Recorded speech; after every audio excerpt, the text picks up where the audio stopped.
जगन्नाथायते नमः।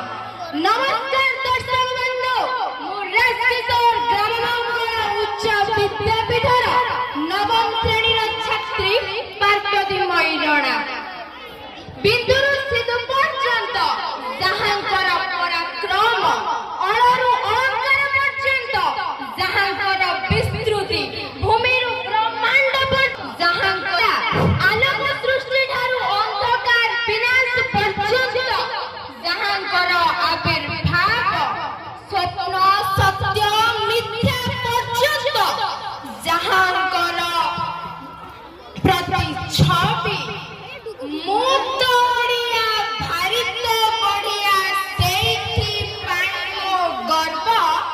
मु एठी थाए कि जोटी थाए 12 मास 13 पर्व, 12 मास 13 पर्व।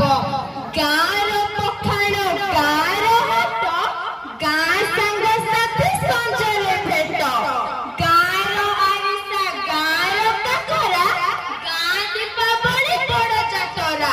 गाँ नुहे से मो सरगपुर, ए गाँ बासी करुछि मु 100 जुहार।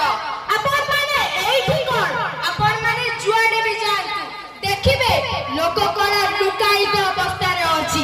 सेही लोक गुराकु प्रस्फुटित करिबा निमंते राजकिशोर ग्राममंगल उच्च विद्यापीठर छात्री आपण निकटकू नेई करी आसीचंती